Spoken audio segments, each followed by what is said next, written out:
Black-owned businesses in the Houston area to bring you informational videos to help you thrive in your everyday life and your business as well. So make sure you guys are tuned in because we have some great things in store for you.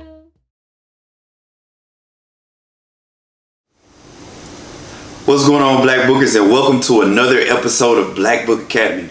On today's episode, I'll be giving you 5 pointers that will help you get your business started. So this episode is geared towards those entrepreneurs out there, or aspiring entrepreneurs more so, that are ready to get their business started. Maybe you don't know how to exactly do that. I just want to give you 5 pointers to help you get your business on the right track, get it started, get it going, and so that you could be great, your business could be great, and that you could do great things for the community.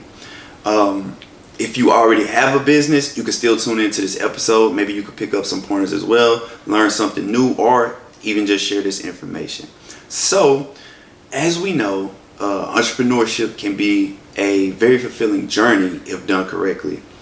A lot of people look at entrepreneurs and, they see the glitz, the glamour, but it takes a lot to get there.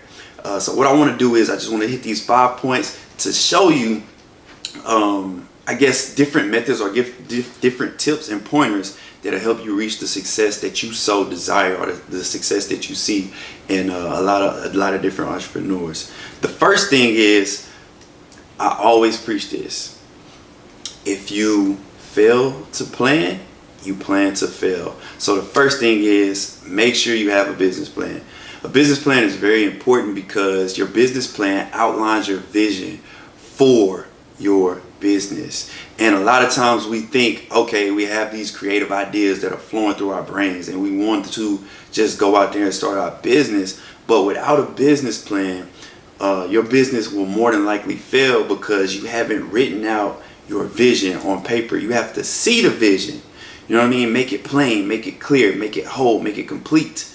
So in order to do that, you need to have a formal business plan. Your business plan should consist of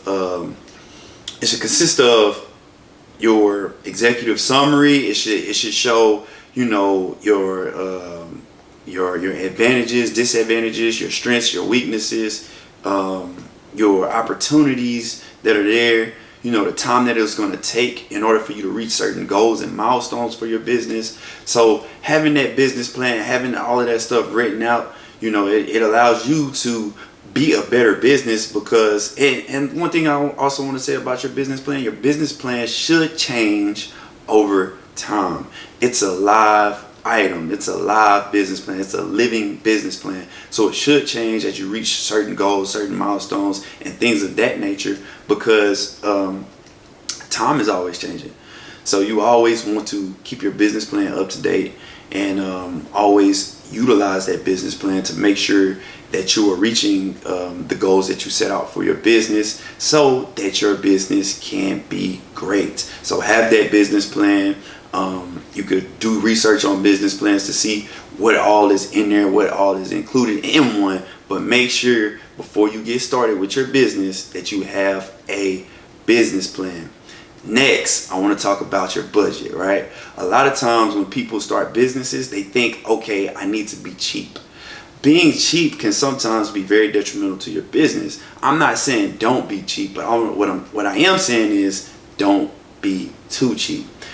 2 things that really harm businesses is they either overspend or they underspend. So finding that balance is a necessity. It's a must. We must find our balance as business owners to see, how much we're spending, because a lot of times you can overspend on certain items and then you'll be weaker in your business and other things, right? So, and then I'm going to get into that a bit more later on when I talk about the 4th thing. But moving on. So first things first, let's have that business plan. Second, let's watch our spending. Let's make sure that we're not overspending and we're not underspending. What will help us mitigate that is having a business plan. That's why I put the business plan first. 2 is your budget, your spending. You know what I mean? You want to have, you want to analyze it in a way to where your projections make sense, they're reasonable, and they're realistic. You want to be reasonable, realistic with your projections, with your budget, and all of that should be in your business plan with your projections and all of those things of that nature. Third, you want to identify the right partners. So if you're going to have partners, you want to make sure, just like I said with the overspending and the underspending, you want to make sure that you identify the right partners. You need to come up with a strategy and figure out how many partners do you want to have, because having too many partners could cut into your revenue, your profits, and things of that nature. So you want to make sure you identify the right partners. Are these people who are passionate in my business, in my vision?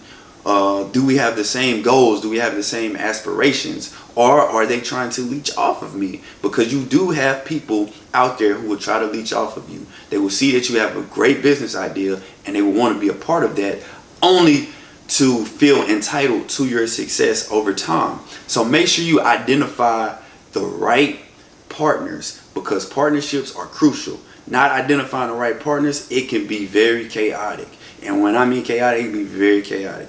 So identify the right partners. I can't tell you exactly what a right partner might look like for you, you know what I mean? But make sure that they have morals, they have the same goals as you, they align with your principles and things of that nature. Because if they don't, like I said, it could be very chaotic, and it could cause your business to tarnish, have a bad rep, you know what I mean, or cause it not to take off how you would desire for it to take off. So make sure you identify the right partners. So we hit what do we hit? We hit formulating our business plan, having a plan, because we're gonna plan to make sure that we don't fail. 2 was make sure that we're not being too cheap and we're not being too expensive with our spending. So creating that budget, which ties into our business plan. 3, identifying the right partners. So now we're at number 4. Number 4 is know your customers. Knowing your customers is very important. Just because we have this creative idea, just because we have this awesome, amazing concept, does not necessarily mean everybody sees it the way that we do. So what we need to do is we need to identify our customers.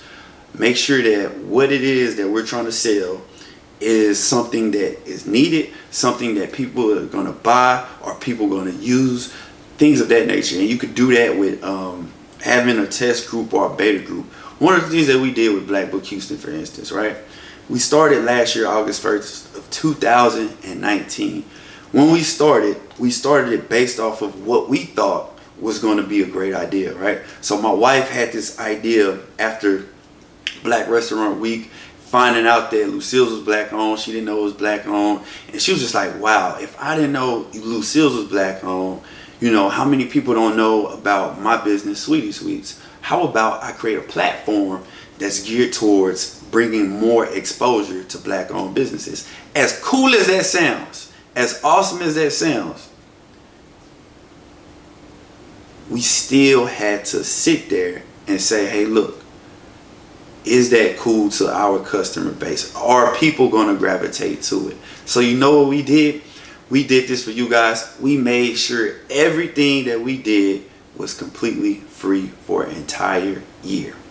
We made sure that the only thing that we made revenue off of was our apparel, which is our shirts and things of that nature, and our books. That's it. We didn't charge for advertising. We didn't charge to be on our platform. We didn't charge for any of our services, whether it was shooting spotlight videos, commercials, nothing. We did everything completely free for a year. One of the main reasons why we did that was because we wanted to see if it would work, if the customers would gravitate to it. So make sure, I'm not telling you to do the same thing, go out here and do all your stuff for free for a year. But what I am saying is this: make sure you understand your customer base, make sure you understand what it is that they want. And you can even do that. You don't even have to do that for all year. You can do that by asking your friends, your family, or just random people, hey, what do you think about this? You know what I mean? So when you're picking their brain, what do you think about this? What do you think about that? Getting an idea, doing surveys and gathering polls of information and just seeing what is it that the people want.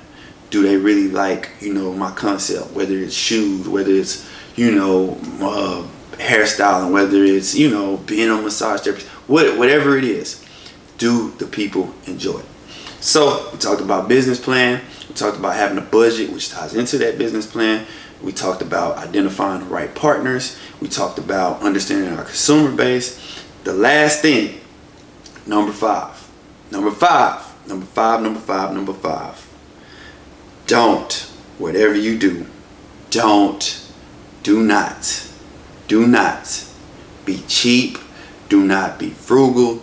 Do not be skimpy with your marketing. Marketing is very, very, very, very important. I don't care how good you are. You could be the best NBA player.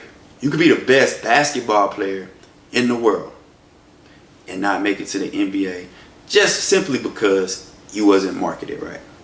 So what does that mean for you? You could be the best business. You could sell the best.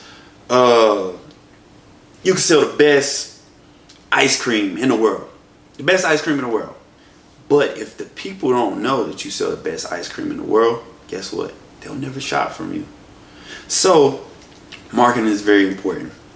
I said earlier about the budget. I said I was going to tie it in later. About the budget, I said make sure you don't overspend. Make sure you don't underspend.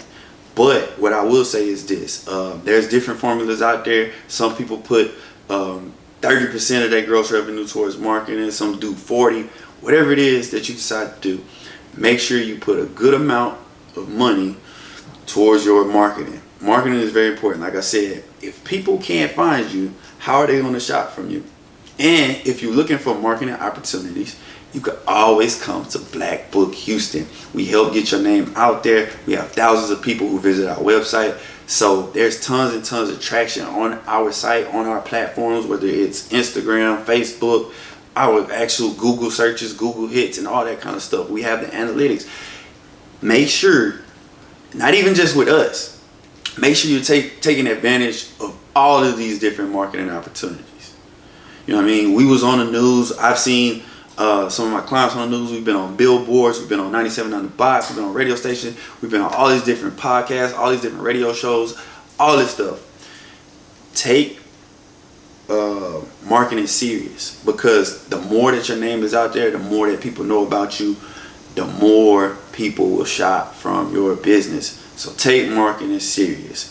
So I gave you those great 5 pointers. I hope you've been taking notes. It's been awesome talking to you on this Black Book Academy episode. But guess what? I got a bonus, right? With entrepreneurship, with success, much success in your business, because I know you're going to take advantage of these 5 tips I gave you. When you start your business, right, there will be haters. So my 6th, the bonus tip I'm giving you is block out the noise. Make sure you block out the noise. There'll be tons and tons of people who love you, and there'll be tons and tons of people. I ain't gonna say tons and tons of people. There'll be some people that hate you. And a lot of times, us as human beings, it's easy for us to, get used to all of the love that we get. And it's even easier, just like when somebody start hating, it's easy to let that distract you. So block out the noise. Don't get distracted. Make sure you're running your race. When the noise comes, ignore it. Block it out. Because that just comes with the territory.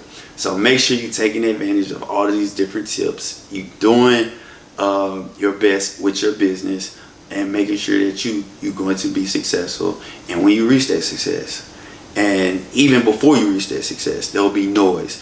And not only haters, not only people that's hating on you, but there'll be people who see your idea or your vision.